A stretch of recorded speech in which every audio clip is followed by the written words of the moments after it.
Ada atau tidaknya binatang iblis masih belum diketahui, tetapi buah roh api ini sangat berguna. Memikirkan hal ini, Han Jien menepuk kantong penyimpanan di pinggangnya, memanggil segel giok dao surgawi, dan hendak menyerap energi yang di dalam magma ketika gua tiba-tiba bergetar hebat. Kemudian, magma yang tenang itu bergolak, dan gelombang panas menyapu Han Jien. Han Jien memfokuskan pandangannya dan melihat sepasang mata raksasa, sebesar lonceng tembaga, dengan cepat mendekat dari kedalaman magma. Di bawahnya terdapat tubuh raksasa. Merasakan aura dahsyat yang terkandung di dalam tubuh itu, Han Jien bergerak cepat, bergegas menuju tingkat berikutnya. Di dalam gua, seekor binatang raksasa muncul dari lava dan mendarat di tanah. Matanya yang besar seperti lonceng berkilauan dengan cahaya yang ganas.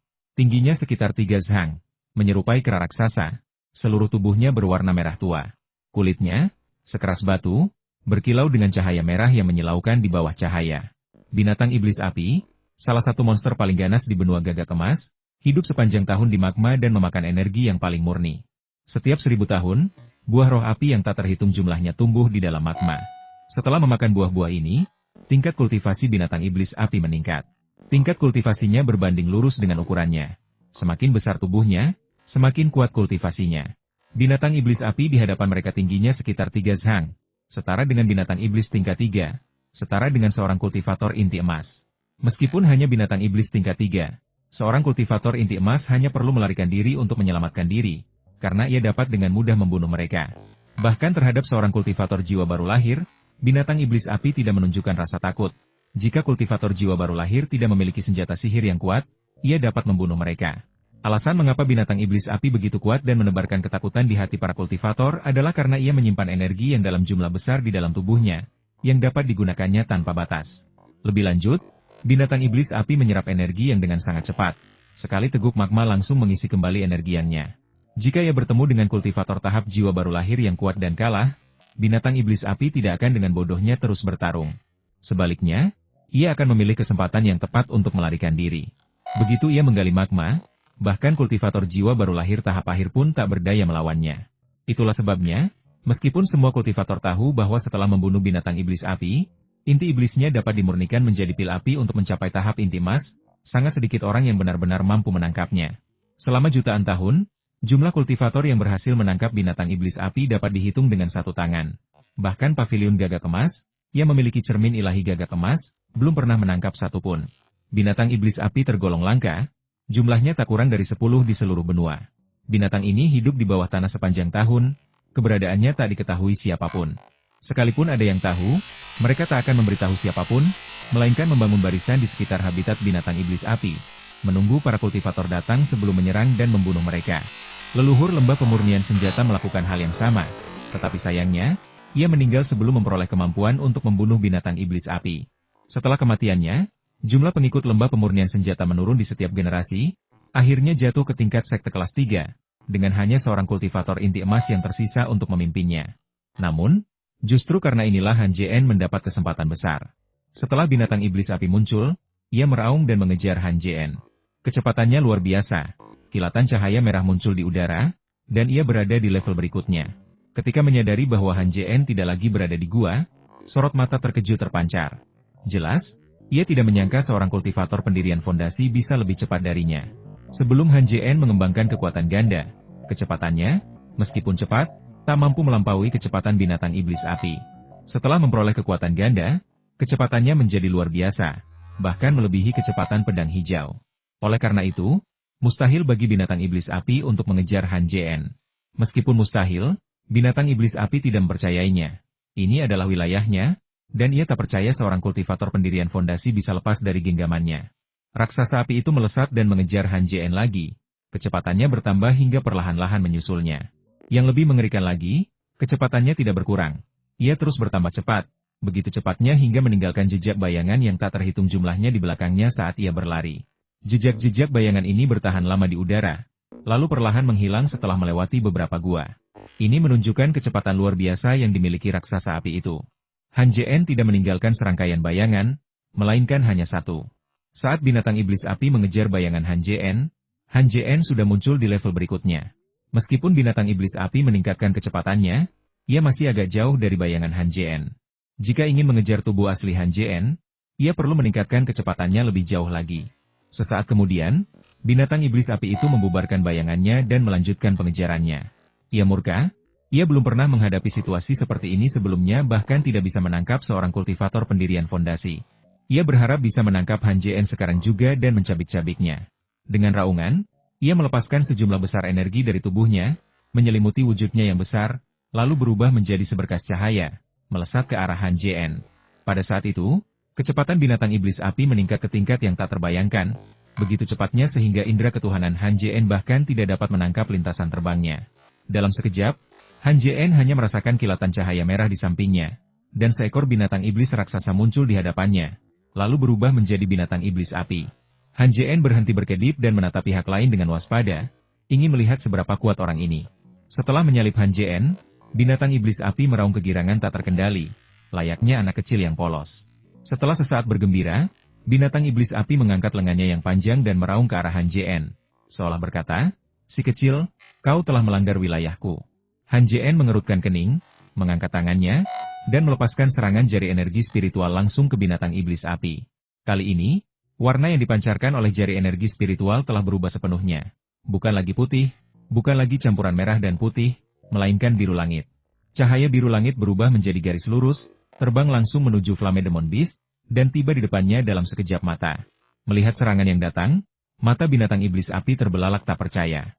Ia membuka mulutnya, dan sebuah bola api merah raksasa melesat ke arah cahaya biru. Dalam sekejap mata, cahaya biru itu bertabrakan dengan bola api tersebut, dan apa yang terjadi selanjutnya membuat keduanya tercengang. Bola api itu menghilang, cahaya biru itu berkilat tipis, lalu terbang kembali ke arah binatang iblis api. Han JN tersentak.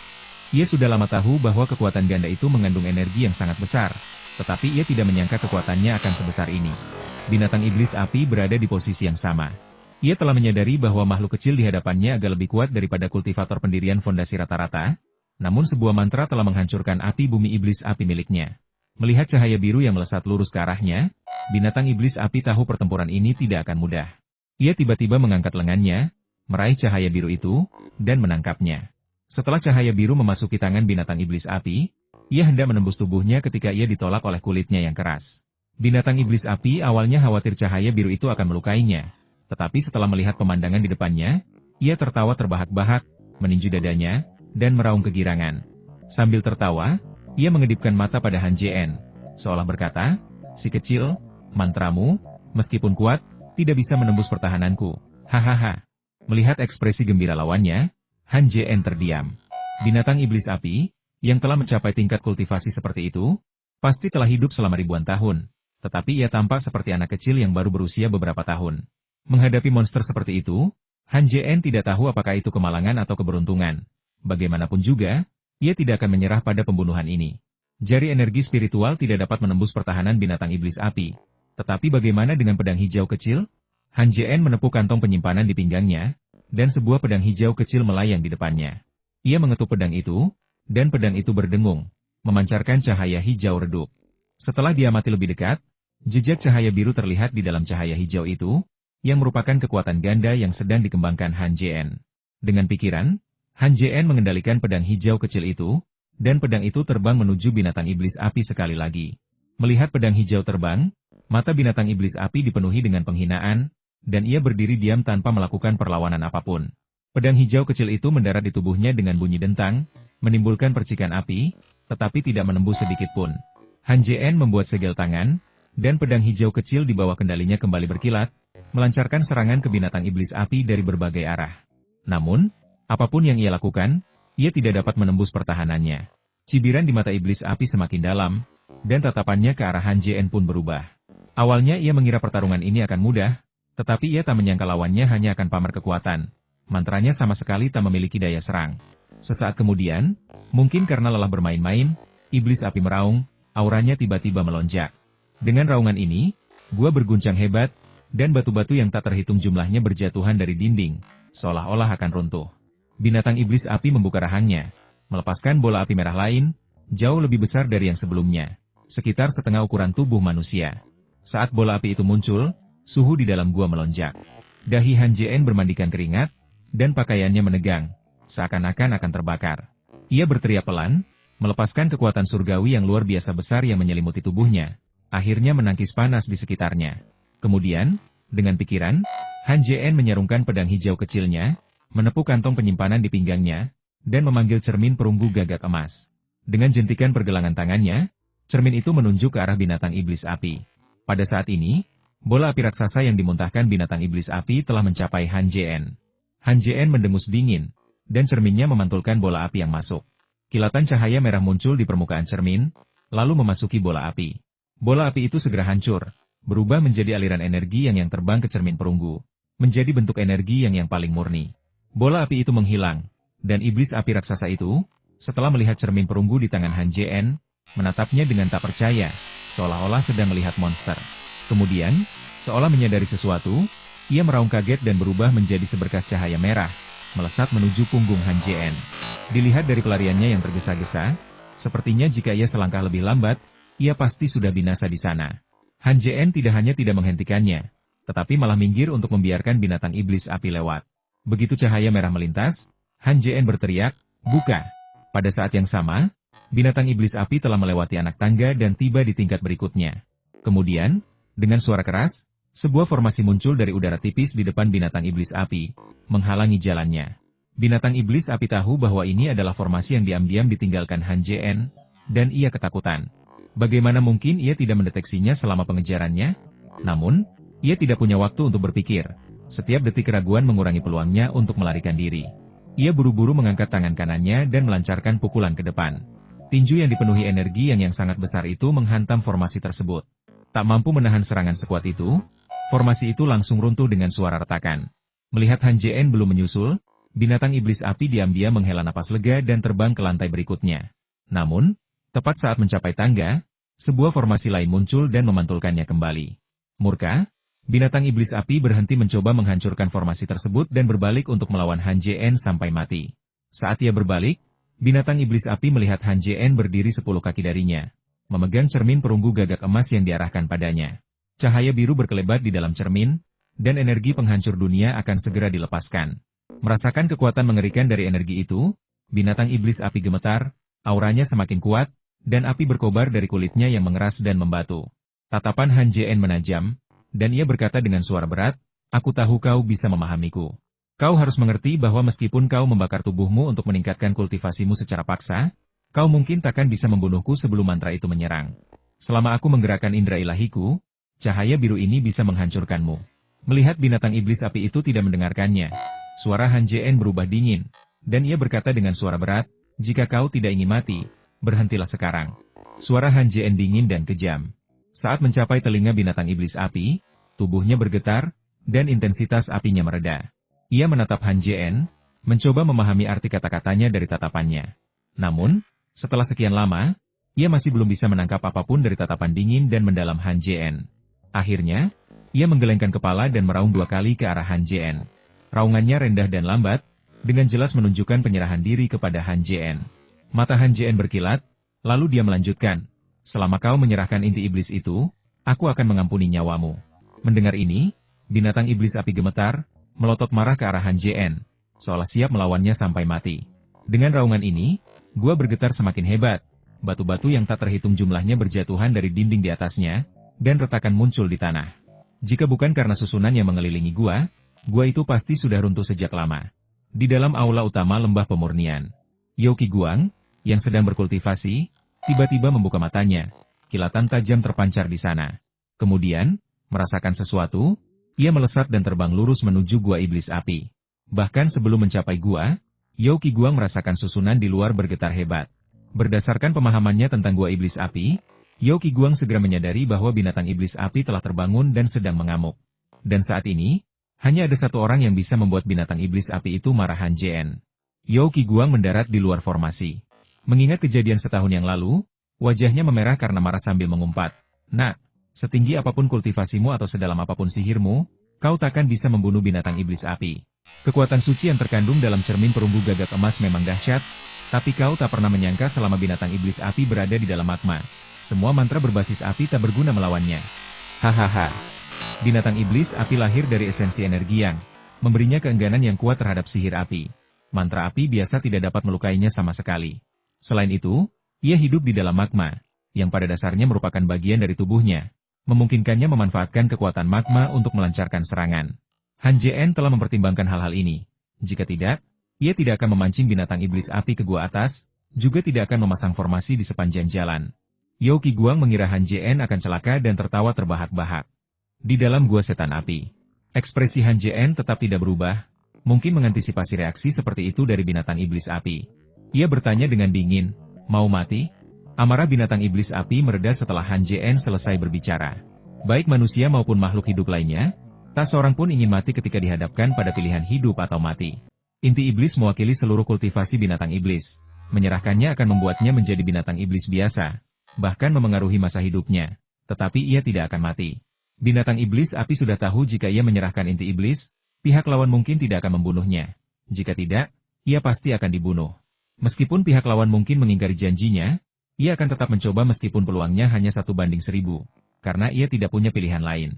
Memikirkan hal ini, binatang iblis api mengeluarkan raungan enggan, menyemburkan inti iblisnya, dan terbang ke arah Han Jien. Inti iblis itu berbentuk bulat, seukuran kepalan tangan orang dewasa, seluruhnya berwarna merah, dan luar biasa halus, tampak selembut dan selembut tahu. Setelah bersentuhan dengan udara, inti iblis itu memadat dengan kecepatan yang terlihat, mengeras dalam beberapa tarikan napas. Jika dibiarkan lebih lama, ia akan menjadi sangat keras. Oleh karena itu, secara umum di dunia kultivasi diyakini bahwa nilai inti iblis paling tinggi ketika binatang iblis baru saja dibunuh. Setelah mendingin, energi yang terkandung di dalamnya berkurang drastis. Para kultivator memahami prinsip ini, tetapi tidak ada yang memilih untuk menelannya mentah-mentah. Meskipun inti iblis mengandung energi paling banyak saat ini, betapapun tingginya, manfaatnya tidak sebesar ketika dimurnikan menjadi pil. Han Jien memang memiliki keinginan kuat untuk menelan inti iblis terbang itu utuh-utuh. Tetapi pikiran bahwa menelannya tidak hanya akan gagal memberikan hasil yang diinginkan tetapi juga akan membuang-buang sumber daya berharga tersebut dengan cepat sirna. Ia mengayunkan tangan kanannya, meraih inti iblis itu, dan setelah benar-benar melunak, ia memasukkannya ke dalam tas penyimpanannya. Kemudian, Han Jien menatap binatang iblis berapi dan berkata, "Tawarkan salah satu jiwamu." Binatang iblis berapi itu tidak bergerak, matanya penuh amarah, dan bertanya dengan jelas mengapa. Han Jien melanjutkan, "Persembahkan salah satu jiwamu untuk membantuku mengambil buah roh api, dan dalam 30 tahun, aku akan memberimu kebebasan." Binatang troll itu ragu-ragu sejenak, lalu mendesah berat, membuka mulutnya, dan melepaskan sedikit jiwanya, yang terbang ke depan Han Jien. Han Jien membuka mulutnya dan menelan jiwa itu ke dalam tubuhnya.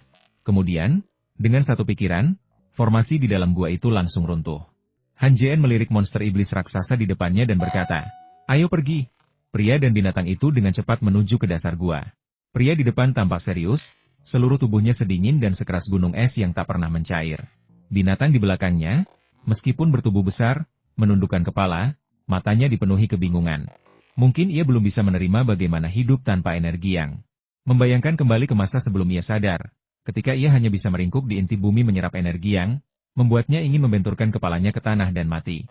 Setelah berpikir panjang, binatang mengerikan itu masih belum berani bunuh diri, dan dengan pasrah mengikuti di belakang Han Jien, selangkah demi selangkah.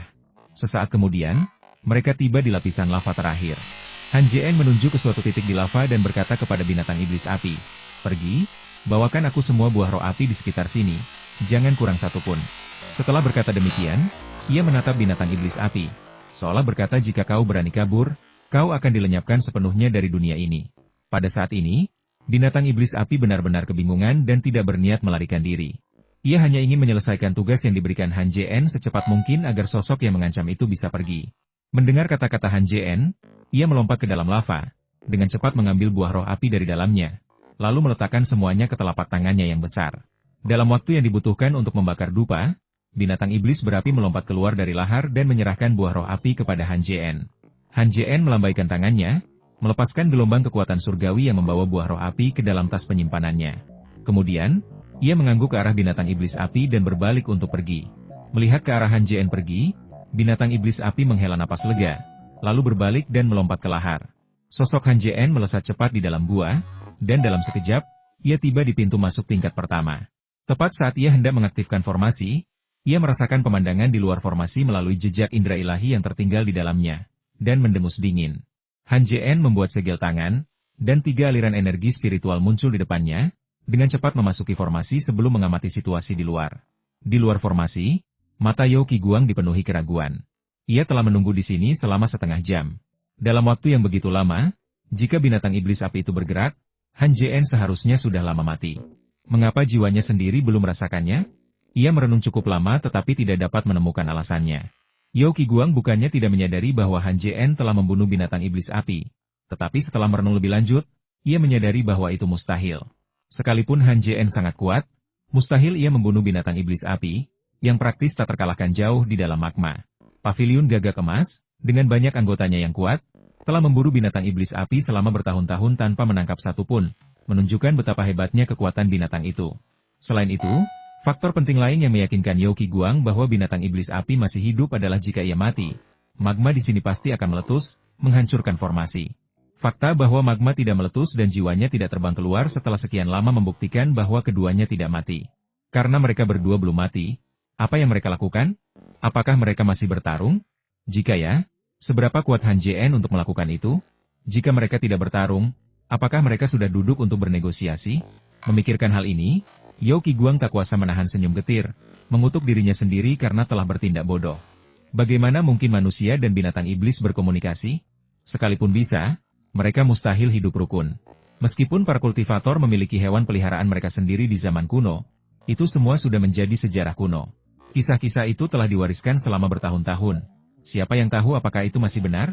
Yao Qiguang akhirnya menemukan penjelasan yang masuk akal. Kemampuan sihir mereka seimbang, dan pada akhirnya, mereka bertarung sampai terluka parah, tak satu pun mampu membunuh satu sama lain, sehingga mereka berdua bersembunyi untuk memulihkan diri. Begitu pikiran ini terlintas di benaknya, kilatan cahaya melintas di mata Yao Qiguang, dan ia tertawa gembira. "Nak, aku tak menyangka harimu akan seperti ini. Haha." Dilihat dari ekspresinya yang gembira, sepertinya tebakannya sebelumnya telah menjadi kenyataan. Yao Qiguang melangkah maju dan segera mengaktifkan formasi tersebut. Saat formasi diaktifkan, bahkan sebelum ia sempat masuk, 3 sinar cahaya biru melesat ke arahnya. Ekspresinya menjadi gelap, dan ia buru-buru mundur, sekaligus mengeluarkan banyak harta sihir pertahanan dari tas penyimpanannya untuk melindungi diri. Saat ia mengeluarkan harta sihir tersebut, bahkan sebelum ia sempat mengendalikannya, sinar cahaya biru itu sudah menerjangnya. Cahaya biru menghantam artefak magis, dan dengan serangkaian suara retakan, satu demi satu artefak hancur berkeping-keping. Dalam sekejap mata, ratusan artefak magis hancur berkeping-keping. Namun, hanya 1 dari 3 sinar cahaya biru yang menghilang, 2 lainnya telah mencapainya. Saat ini, Yao Qiguang tidak memiliki artefak magis di depannya. Tanpa sadar ia melirik ke arah pintu masuk gua dan melihat Han Jien berdiri di sana. Ia segera berlutut di tanah, memohon ampun, "Tuan, hamba ini pantas mati. Tolong ampuni saya." Sambil berbicara, ia mulai menampar wajah Han Jien dengan keras. Tamparan itu sangat kuat, meninggalkan beberapa bekas telapak tangan merah menyala di pipinya. 2 sinar cahaya biru melayang di depan Yao Qiguang, tetapi tidak menyerang. Yao Qiguang menyeka keringat dingin di dahinya dan terus memohon belas kasihan. "Hamba ini pantas mati. Aku tidak tahu tuanku akan keluar." "Cukup." Han Jien mendengus dingin, keluar dari gua iblis api, dan berjalan beberapa langkah ke arah Yao Qiguang. Ia berkata dingin, "Ini kedua kalinya. Apa kau pikir aku harus memberimu kesempatan lagi?" Matanya dipenuhi niat membunuh yang tak berujung, dan sebuah suara terus bergema di benaknya. "Han Jien, bunuh dia." Apa gunanya membiarkan antek seperti itu tetap ada? Di saat yang sama, suara lain terdengar, "Han Jien, kau harus tenang. Jangan membunuh orang begitu mudah. Kalau tidak, kau akan haus darah." Membunuh, atau tidak membunuh? Untuk pertama kalinya, Han Jien ragu-ragu ketika harus membunuh seseorang, tak mampu mengambil keputusan. Meskipun ia telah membunuh banyak orang sebelumnya. Selain insiden yang melibatkan orang tuanya, ia belum pernah merasakan niat membunuh sekuat ini. Niat membunuh ini begitu kuat hingga ia hampir kehilangan kendali atas emosinya. Berharap ia bisa membunuh Yao Qiguang sekarang juga.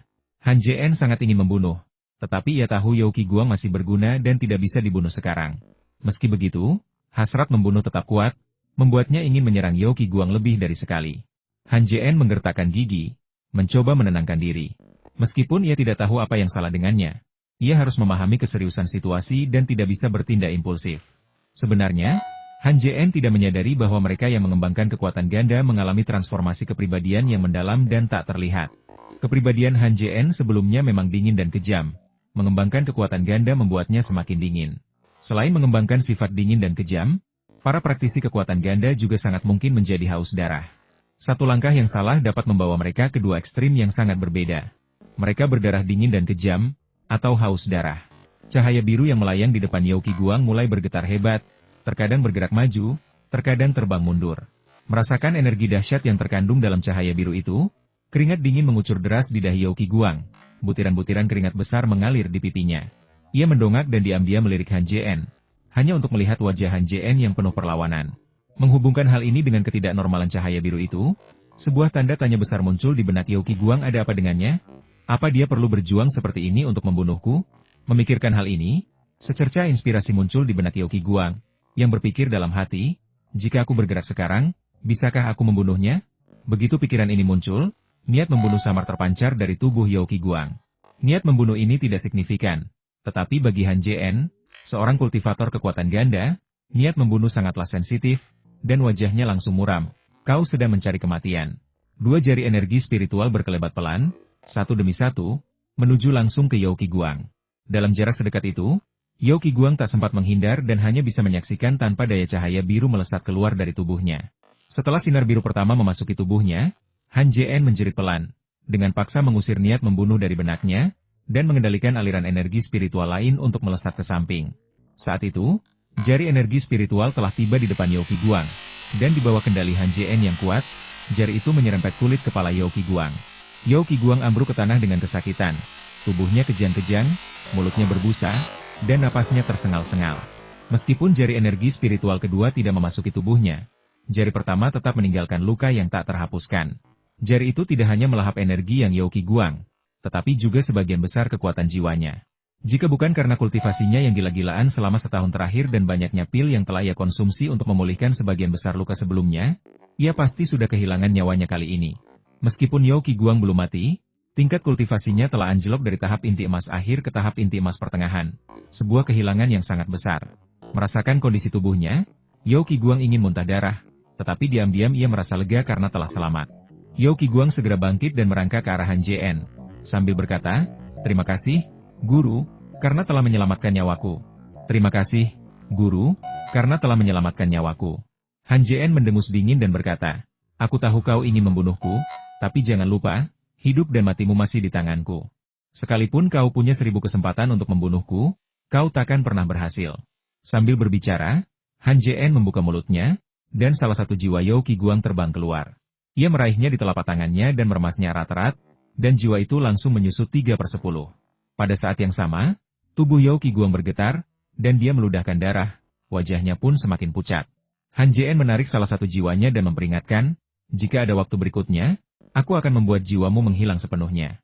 Yao Qiguang menjadi pucat dan buru-buru bersujud, memohon belas kasihan, "Hamba ini mengerti, hamba ini mengerti." Han JN mengangguk, memberi isyarat kepada Yao Qiguang untuk berdiri dan berbicara, lalu bertanya, "Apakah ada tanaman Honisukle yang berusia lebih dari 100 tahun atau rumput teratai emas yang berusia lebih dari 300 tahun di lembah ini?" Mendengar nama kedua tanaman ini, Yao Qiguang terkejut. Kemudian, teringat bahwa Han JN berasal dari benua lain, ia buru-buru berkata, "Guru, semua tanaman obat di benua gagak emas adalah tanaman atribut api. Tidak ada tanaman seperti kedua tanaman ini." Hati Han JN menegang. Bagaimana mungkin ia bisa melupakan hal ini? Maka ia bertanya, "Apakah sekte ini punya buku rahasia untuk alkimia?" Yao Qiguang tidak tahu mengapa Han JN ingin memurnikan obat, tetapi ia tetap menjawab dengan jujur, "Guru, buku panduan pemurnian obat di sekte ini sangat sedikit. Jika Anda menginginkan buku panduan pemurnian senjata, saya bisa." "Untuk apa aku membutuhkan buku panduan pemurnian senjata?" Han JN mencibir, menyela Yao Qiguang, lalu berkata, "Aku ingin bertanya, bukankah para kultivator di benua gagak emas meminum ramuan?" Yao Qiguang berkata, "Ambillah." Han JN mengangguk dan melanjutkan, "Dari mana kamu mendapatkan pil ini?" Yao Qiguang menjawab, "Ada banyak sekte di benua ini, dan mereka terbagi dalam berbagai kategori. Ada sekte yang berspesialisasi dalam alkimia, sekte yang berspesialisasi dalam pembuatan senjata, dan sekte yang berspesialisasi dalam budidaya tanaman obat dan pengumpulan material." Mendengar hal itu, Han JN kehilangan minat untuk mendengarkan lebih lanjut dan melambaikan tangannya sambil berkata, "Berhenti, katakan saja padaku bagaimana kamu memperoleh ramuan obat itu." Yao Qiguang menghitung dengan jarinya, lalu berkata, "Setiap tahun pada tanggal 8 bulan 8, akan diadakan lelang di pusat benua gagak emas. Semua barang akan dijual di lelang tersebut. Jika Anda membutuhkan sesuatu, Anda bisa membelinya di lelang. Selama Anda memiliki batu yang cukup, Anda bisa membeli harta karun apapun." "Batu yang?" Han JN mengerutkan kening dan menatap Yao Qiguang. Yao Qiguang menepuk tas penyimpanan di pinggangnya, mengeluarkan sebuah batu persegi panjang, lalu menyerahkannya kepada Han JN, sambil berkata, apakah ini batu yang bermutu rendah? Batu yang berwarna merah menyala seluruhnya, dan ukurannya persis sama dengan batu roh. Batu ini mengandung energi yang cukup besar. Han JN mengambil batu yang, melihatnya sekilas, lalu bertanya, ada berapa banyak batu yang di lembah pemurnian? 300.000, Yao Qiguang berseru tanpa berpikir. Ia menyadari telah salah bicara begitu selesai berbicara dan segera menutup mulutnya. Han JN mengulurkan tangannya dan berkata dengan nada memerintah, berikan padaku. Yao Qiguang diam-diam menyesali kata-katanya. Tetapi karena ia sudah terlanjur bicara, ia tak punya pilihan. Ia buru-buru mengeluarkan sebuah kantong penyimpanan dan dengan enggan menyerahkannya kepada Han JN. Sambil berkata, Tuan, ini adalah tabungan lembah pemurnian selama bertahun-tahun. Setelah berkata demikian, ia mengingatkannya. Tuan, jika Anda ingin mengolah pil, sebaiknya Anda mendapatkan formula pilnya terlebih dahulu agar Anda dapat membeli bahan-bahan yang Anda inginkan di pelelangan. Dari mana kau mendapatkan formula pil itu? Han JN tidak membunuhnya agar dia bisa menyelesaikan beberapa masalah yang tidak dia pahami, dan para kultivator tingkat rendah itu hanya tahu sedikit. Banyak sekte di daratan utama menjual formula pil. Misalnya, sekte hati kupu-kupu, paviliun pengamatan bulan, dan paviliun pil di dekatnya, semuanya menjual formula untuk mereka yang berada di bawah tahap jiwa baru lahir. Yao Qiguang menjawab pertanyaan itu dengan sangat hati-hati, takut salah menjawab. Setelah 2 kali gagal membunuhnya, ia benar-benar tak sanggup melawan. Karena Han JN sudah menegaskan bahwa jika ada kesempatan berikutnya, satu-satunya jalan adalah kematian. Yao Qiguang tidak ingin mati. Ia berharap dengan melakukan yang terbaik, ia bisa mengubah kesan Han JN tentangnya. Bisakah dibeli kapan saja dan di mana saja? Tanya Han JN dengan suara berat. Benua Gagak Emas terbagi menjadi 4 wilayah timur, selatan, barat, dan utara. Sekte di setiap wilayah mengadakan pameran dagang kecil pada tanggal 15 setiap bulan. Di pameran dagang tersebut, setiap sekte mengirimkan murid-muridnya untuk menjual barang-barang milik sekte mereka, termasuk sekte besar seperti sekte hati kupu-kupu, jelas Yao Qiguang. Namun, barang-barang hanya tersedia untuk dijual pada hari itu setiap bulan. Sekalipun punya uang, mungkin tidak bisa membeli apapun di waktu lain. Lagi pula, sekte lain tidak tahu lokasi masing-masing sekte. Hanya sekte yang memiliki hubungan baik yang tahu. Meski begitu, dalam keadaan normal, pihak lain tidak akan menjual. Han JN mengangguk dan bertanya, jika kamu pergi, apakah kamu bisa membeli resepnya? Yao Qiguang terkejut, lalu bertanya, bolehkah saya bertanya, Guru, resep apa yang Anda butuhkan? Pil api, kata Han JN dengan tenang. Mendengar ini, mata Yao Qiguang terbelalak tak percaya. Ia tak hanya pernah mendengar tentang pil api, tetapi juga tahu bahwa memurnikannya membutuhkan bahan yang sangat penting inti iblis dari binatang iblis api.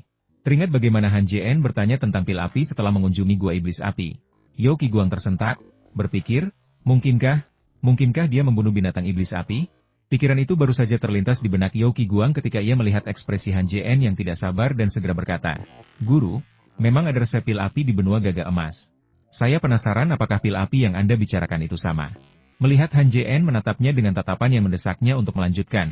Ia melanjutkan, konon, untuk memurnikan pil, seseorang perlu membunuh binatang iblis yang lahir dari langit dan bumi, mengeluarkan inti iblisnya, dan menggabungkannya dengan 19 jenis tanaman obat untuk memurnikannya.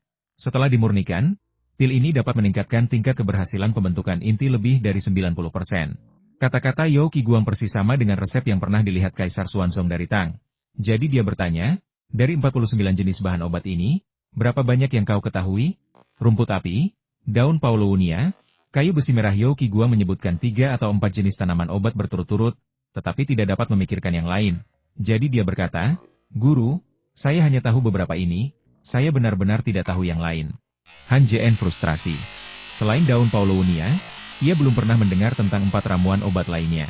Ramuan-ramuan itu mungkin hanya ada di benua Gagak Emas, dan untuk memurnikan pil api, ia perlu mendapatkan resepnya dari sana. Memikirkan hal ini, Han JN bertanya kepada Yao Qiguang, apakah ada sekte alkimia di benua Gagak Emas yang memiliki hubungan baik dengan lembah pemurnian? Ya, ada sesuatu, tapi...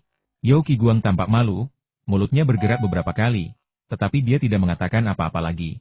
Han JN mengangkat sebelah alisnya, nadanya langsung berubah dingin, lalu berkata, bicaralah.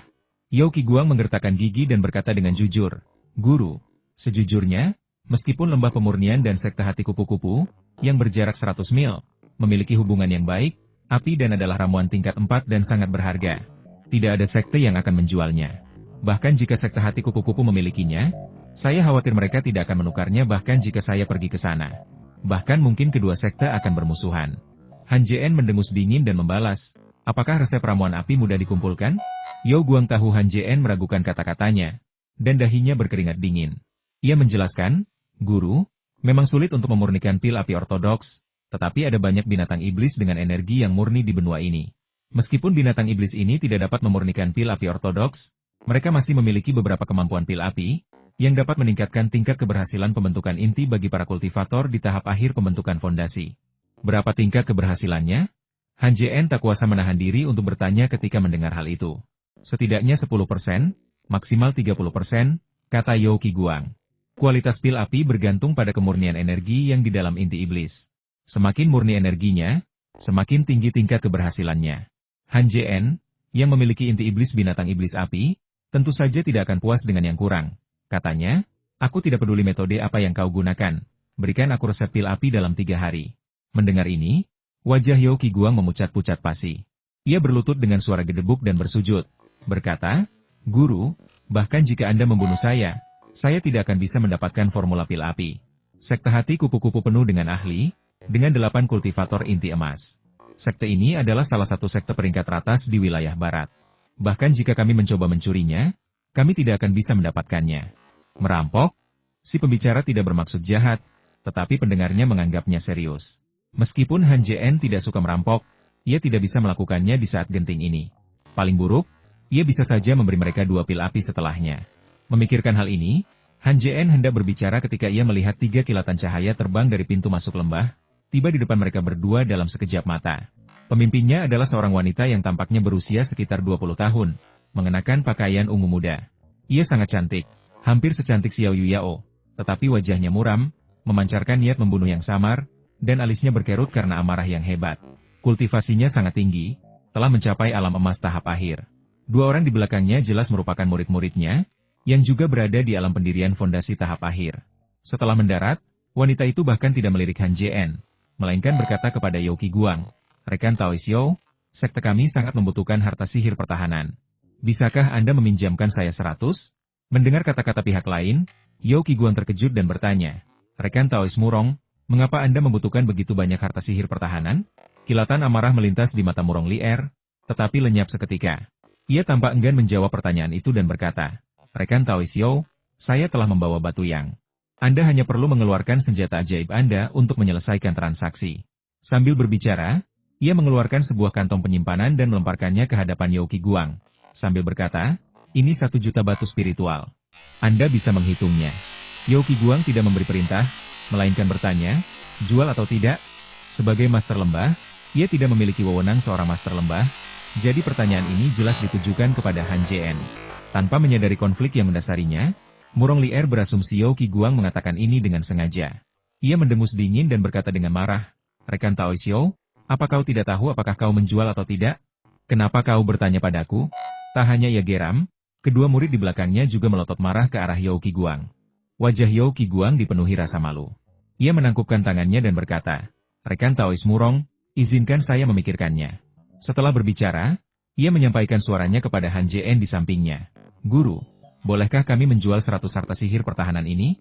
Tatapan Han Jien tetap tertuju pada Murong Lier, bukan karena ia tertarik pada kecantikan, melainkan karena ia mencium aroma obat yang samar-samar terpancar darinya. Umumnya, murid yang mencium aroma herbal adalah mereka yang bergelut dengan herbal sepanjang tahun. Mungkinkah wanita ini terampil memanfaatkan penampilannya? Memikirkan hal ini, Han Jien bertanya, siapa mereka? Yao Qiguang menjawab, Guru, orang ini bernama Murong Lier, seorang tetua dari sekte hati kupu-kupu. Apakah kamu yakin sekte hati kupu-kupu punya resep pil api? Han Jien hanya peduli dengan masalah ini dan tidak peduli dengan hal lain. Yao Qiguang mengerutkan kening tetapi tidak menjawab. Tatapannya tertuju pada Murong Lier. Setelah berpikir sejenak, ia berkata, Tuan, hamba ini tidak yakin. Jika Tuan benar-benar menginginkannya, hamba tua ini bisa memintanya. Melihat Han Jien mengangguk sedikit, ia bertanya kepada Murong Lier, Rekan Taois Murong, ada yang ingin kutanyakan? Wajah Murong Lier menggelap. Yao Qiguang tidak langsung menjawab, yang membuatnya marah. Ia tidak menyangka Yao Qiguang akan terus bertanya tentang hal-hal lain. Mempertimbangkan implikasi penting dari transaksi ini, Murong Lier tidak langsung marah. Ia berkata dengan tenang, Rekan Taoisio, kedua sekte kita telah berteman selama 1000 tahun. Terus terang saja, tidak perlu berpura-pura. Meskipun mengatakan ini, ia menyimpan kecurigaan dan tak kuasa menahan diri untuk melirik Han Jien lagi. Murong Lier memperhatikan Yao Qiguang berkomunikasi dengan Han Jien melalui telepati. Ia tidak mengerti mengapa Master Lembah mau berkomunikasi dengan seorang kultivator tingkat rendah ketika ia sedang mempertimbangkan transaksi sepenting itu. Jika pihak lain adalah seorang kultivator inti emas, hal itu bisa dimengerti. Tetapi pihak lain tersebut baru berada di tahap pembentukan fondasi. Apakah Yao Qiguang punya kebiasaan membahas hal-hal sepenting itu dengan murid-murid pembentukan fondasi? Dipenuhi keraguan, Murong Lier kembali mengamati Han Jien. Dari sudut manapun ia memandangnya, ia tidak menemukan sesuatu yang istimewa. Penampilan Han Jien terlalu biasa, dan pakaiannya juga sangat sederhana. Jika ia benar-benar harus menemukan sesuatu yang istimewa darinya, itu adalah matanya. Mata macam apa itu? Dalam dan dingin, sekilas saja sudah membuat bulu kuduk merinding. Tepat pada saat itu, kata-kata Yao Qiguang membuyarkan lamunan Murong Lier. Ia berkata, "Rekan Taois Murong, saya sungguh minta maaf, tetapi sekte kami tidak dapat menghasilkan harta ajaib seperti itu sekaligus." Jika wajah Murong Lier menggelap, dan tanpa memberi Yao Qiguang kesempatan untuk melanjutkan, ia menyela, "Rekan Taois Yao, bukankah sekte Anda selalu memiliki kebiasaan menyimpan ribuan harta sihir pertahanan? Mengapa Anda tidak bisa memproduksinya sekarang?" Pada titik ini, nadanya berubah, dan suaranya menjadi dingin saat ia mendengus dingin. "Apakah ada sesuatu yang Anda khawatirkan, rekan Taois? Apakah itu sebabnya Anda menolak menjualnya kepada kami? Atau apakah sekte Anda terlibat dalam masalah lain?" Mendengar ini, dua orang di belakang Murong Lier serentak meraih tas penyimpanan di pinggang mereka.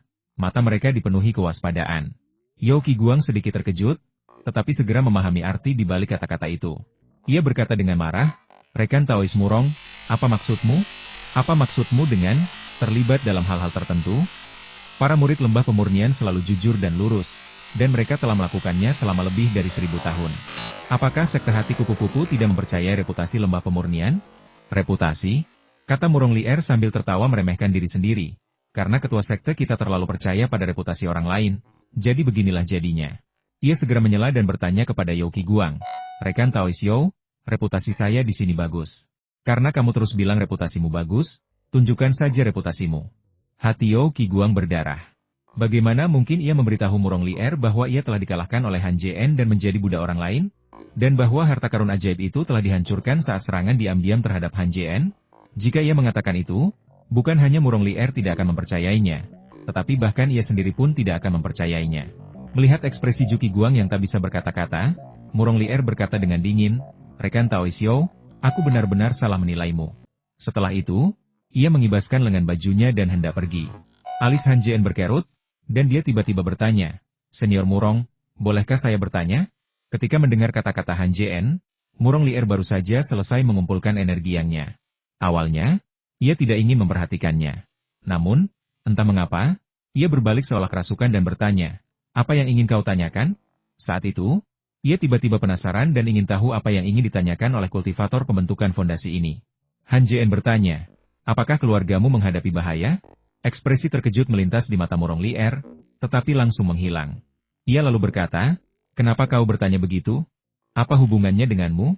Han Jien melirik Yao Qiguang di sampingnya dan perlahan berkata, "Senior, Anda mungkin penasaran dengan apa yang saya bicarakan dengan Master Lembah, bukan? Kami sudah membahas masalah ini. Jika sekte Anda benar-benar membutuhkan bantuan, kami bisa mengirimkan seseorang." Ia kemudian menatap Yao Qiguang dan bertanya, "Master Lembah, benarkah?" Yao Qiguang tertegun sejenak, lalu menyadari maksudnya dan berkata, "Ya, memang begitu." Namun, saat mengatakannya, ia berpikir, kapan aku pernah berkata seperti itu? Mata Murong Lier dipenuhi kegembiraan yang meluap-luap, tetapi kemudian meredup. Ia berbisik, "Percuma saja. Terlalu sedikit ahli di lembah pemurnian. Pergi ke sana tidak akan membantu." Han Jien berkata, "Bagaimana kamu tahu jika kamu tidak pergi?" Murong Lier berpikir sejenak dan merasa kata-kata Han Jien sangat masuk akal, jadi dia berkata, "Kalau begitu, ayo pergi sekarang."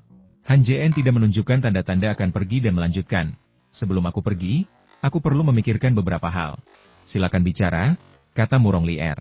"Berapa banyak tokoh kuat yang menyerang sektemu kali ini? Dan berapa tingkat kultivasi mereka?" Han Jien tidak akan bertindak gegabah. Ia hanya mengatakan hal-hal itu untuk menenangkan Murong Lier. Jika Han Jien menanyakan hal ini sebelumnya, Murong Lier pasti tidak akan menjawab. Namun karena Han Jien sudah mengatakannya seperti ini, ia merasa tidak ada salahnya untuk mengatakannya. Jadi ia berkata, "Kali ini, 5 sekte besar menyerang secara bersamaan, dengan lebih dari 60 kultivator inti emas, dan bahkan mungkin ada monster tahap jiwa baru lahir. Saat ia mengatakan ini, matanya semakin meredup, seolah-olah ia sudah membayangkan bahwa sekte hati kupu-kupu akan hancur dalam pertempuran ini. Han Jien mengangguk dan berkata, "Aku butuh janji." "Janji apa?" tanya Murong Lier spontan. Lalu, seolah tiba-tiba teringat sesuatu, ia menambahkan, "Kau mau resep pil api, kan?" Han Jien tidak menjawab, tapi matanya mengatakan semuanya. Identitas Murong Lier mencegahnya berjanji apapun kepada Han Jien. Ia tahu bahwa tanpa janji, Han Jien tidak akan pergi. Membayangkan kehancuran sektenya, semua formula pil dan ramuan jatuh ke tangan musuh, dan pertumpahan darah yang terjadi setelahnya, membuatnya menggertakkan gigi. "Baiklah," katanya, "asalkan kau bisa mengusir para kultivator dari 5 sekte dan menetralkan kekuatanku, aku akan memberimu ramuan apapun yang bisa disediakan sektemu, bukan hanya pil api." Mendengar hal itu, kedua murid di belakangnya membelalakan mata mereka. Salah satu dari mereka berkata, "Guru, Anda tidak boleh melakukan itu." Murong Lier memelototi murid itu dan berkata dengan tegas, "Diam. Sekte-sekte itu sudah tidak ada lagi. Lalu bagaimana dengan mereka? Lagi pula, itu hanya janji." Mengenai apakah Han Jien bisa mengusir para kultivator dari 5 sekte besar, ia sama sekali tidak yakin. Kekuatan lawan terlalu besar, sementara kekuatan lembah pemurnian senjata secara keseluruhan terlalu lemah. Bahkan jika mereka membawa semua orang ke sana, itu tidak akan banyak berguna. Han Jien merasa puas dengan jawaban Murong Lier dan berkata kepada Yao Qiguang di sampingnya, "Ayo pergi." "Pergi?" Yao Qiguang dan Murong Lier sama-sama terkejut. Yang terakhir langsung bertanya, "Rekan Tao Xiao, bukankah kau akan mengatur ulang murid-murid di sektemu?" Menurutnya, meskipun Han Jien hanyalah seorang kultivator pendirian fondasi, hubungannya dengan Yao Qiguang sangat luar biasa. Itulah sebabnya ia bisa berbicara dengan Yao Qiguang dalam situasi seperti ini. Justru karena itulah, Murong Lier tidak memperlakukan Han Jien sebagai junior. Yao Qiguang mengerutkan kening. Ia tidak tahu apa yang dipikirkan Han Jien, dan buru-buru menyampaikan suaranya, "Guru, para murid di lembah ini semuanya memiliki tingkat kultivasi yang rendah. Jika kita membawa mereka semua pergi, saya khawatir." Han Jien menatapnya dengan pandangan meyakinkan dan berkata, "Jangan khawatir, kali ini hanya kita berdua yang pergi." Mendengar ini, ekspresi Yao Qiguang berubah, dan dia berseru, "Apa? Cuma kita berdua yang pergi?" Kata-kata ini terasa seperti ejekan bagi Murong Lier. Ia memelototi Han Jien dan berkata, mengucapkan setiap kata dengan jelas, "Apa maksudmu?" Ekspresi Han Jien tetap tidak berubah saat dia berkata dengan tenang, "Rekan Taois Murong, jika aku benar-benar kurang percaya diri, apakah menurutmu aku akan mati bersamamu?" Murong Lier tahu apa yang dikatakan itu benar, tetapi ia tidak mengerti mengapa pihak lain begitu percaya diri. Tepat ketika ia hendak meminta Yao Qiguang untuk menerima lebih banyak murid, tas penyimpanannya terbuka sendiri, dan sebuah token giok merah seukuran telapak tangan terlempar keluar. Murong Lier meraih token giok itu, tetapi sebelum ia sempat memasukkan indera spiritualnya, sebuah retakan muncul di token giok itu. Retakan itu semakin membesar, dan akhirnya, dengan bunyi krek, token itu runtuh. Melihat tablet giok itu runtuh, wajah Murong Lier langsung memucat, dia menggertakkan giginya dan berkata, "Sialan, mereka mau menyerang. Jangan tunda lagi, ayo berangkat sekarang." Han Jien memanggil pedang hijau kecil dan melangkah ke atasnya. Murong Lier sudah putus asa, tetapi saat melihat pedang hijau kecil itu, ia menyadari bahwa kultivator pendirian fondasi di hadapannya benar-benar memiliki kekuatan untuk melawan seorang kultivator inti emas. Meski begitu, Murong Lier masih tidak percaya bahwa Han Jien mungkin telah membunuh ahli inti emas lainnya. Ia menatap langit, menarik napas dalam-dalam, dan berkata, "Ayo pergi." Suaranya sendu dan tak berdaya, diwarnai kesedihan yang samar. Rombongan itu melesat ke angkasa, menuju lurus ke timur. Murong Lier dan dua muridnya memimpin jalan, diikuti Han Jien dan Yao Qiguang. Kalau diperhatikan lebih dekat, Yao Qiguang selalu tertinggal satu bahu di belakang Han Jien, dan tidak berani terbang di sampingnya. Setelah terbang selama setengah jam, Yao Qiguang tak kuasa menahan diri lagi dan bersuara, "Tuan, kali ini kita mungkin akan bertemu monster tahap Naschen Soul. Ayo kita kembali." Han Jien tahu apa yang dipikirkannya. Ia mengangkat sebelah alisnya, memberinya tatapan meyakinkan, dan berkata, "Jangan khawatir. Kau tidak akan mati kali ini." Wilayah barat benua Gagak Emas. Hutan pegunungan yang lebat membentang bermil-mil. Meskipun pepohonannya sedikit, hutan itu ditumbuhi banyak tanaman pendek berbentuk aneh. Beberapa hanya seukuran telapak tangan, yang lain lebih dari setengah kaki tingginya. Tanaman-tanaman ini memiliki tingkat energi yang berbeda-beda, tetapi mereka memiliki satu kesamaan, mereka baru berusia 10 tahun. Jelas ditanam belum lama ini. Di lereng bukit, pecahan batu susunan terlihat samar-samar berserakan di antara pepohonan, masih menyimpan sedikit energi yang Jelas, susunan besar pernah ada di sini, tetapi keruntuhannya membuatnya tetap seperti sekarang. Di sisi lain lereng bukit, jurang besar tak berdasar muncul. Pecahan artefak magis yang tak terhitung jumlahnya berserakan di tanah di samping jurang, menegaskan bahwa pertempuran skala besar telah terjadi di sini beberapa hari sebelumnya. 100 mil dari sini berdiri sebuah puncak gunung setinggi sekitar 1000 kaki. Sekilas, gunung itu diselimuti kabut, menutupi bagian dalamnya. Setiap kultivator dengan keahlian mendalam dapat langsung menyadari bahwa sebuah susunan yang kuat tertanam di dalamnya. Namun, susunan itu berada di ambang kehancuran dan tidak dapat sepenuhnya menutupi gunung, sehingga kondisinya saat ini. Setelah terbang selama setengah hari, Han JN dan kelompoknya akhirnya tiba di puncak utama sekte hati kupu-kupu puncak hati kupu-kupu sebelum matahari terbenam. Murong Lier berhasil mengaktifkan formasi dan memimpin semua orang langsung ke puncak hati kupu-kupu. Sebuah istana megah berdiri di puncak gunung, seluruhnya terbuat dari kayu. Sekilas, istana ini tampak mirip dengan arsitektur benua 10 penjuru. Namun, meskipun istana-istana di benua 10 penjuru dibangun dari batu di bagian luar dan kayu di bagian dalam, istana ini tidak memiliki sebongkah batu pun. Seluruhnya terbuat dari kayu. Setiap bongkah kayu mengandung sedikit energi yang, dan dengan begitu banyak kayu yang tercampur, energi yang di dalam istana sangat terkonsentrasi.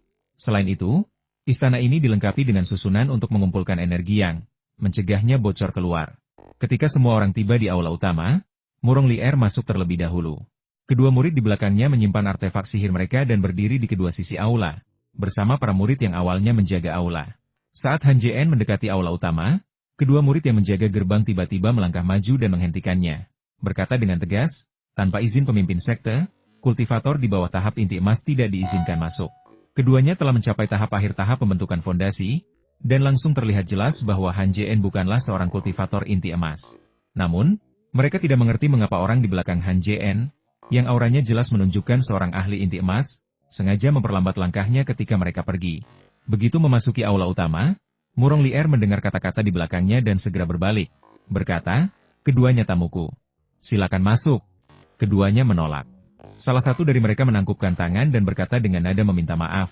Tetua Murong, ini perintah ketua sekte. Murid ini tidak berhak menyetujuinya. Setelah berkata demikian, ia memandang Yao Qiguang di belakang Han JN dan berkata, senior itu boleh masuk ke aula. Yang satunya lagi hanya bisa menunggu di aula samping. Murong Lier mengerutkan kening dan berkata kepada Yao Qiguang, rekan Taoixiao, silakan masuk dulu. Wajah Yao Qiguang menjadi gelap, dan dia segera melambaikan tangannya. Berkata, tidak, aku akan menunggu di aula samping juga.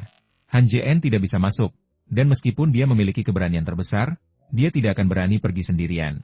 Mendengar ini, bukan hanya Murong Lier yang bingung, tetapi keempat orang di luar aula juga benar-benar bingung, tidak dapat memahami hubungan di antara keduanya. Murong Lier tersenyum kecut, mengepalkan tangannya dan berkata, silakan tunggu di sini, saya akan pergi dan memberitahu pemimpin sekte. Tepat pada saat itu, terdengar suara tua dari dalam aula, siapa yang ribut di luar aula? Murong Lier menangkupkan tangannya dan berkata, melapor kepada master sekte. Murid ini pergi ke lembah pemurnian kali ini dan mengundang dua senior. Keheningan kembali menyelimuti aula utama. Tak lama kemudian, suara tua itu terdengar lagi, silakan undang mereka masuk.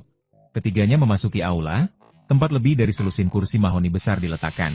Kecuali kursi kedua di sebelah kanan, yang kosong, semua kursi lainnya telah terisi.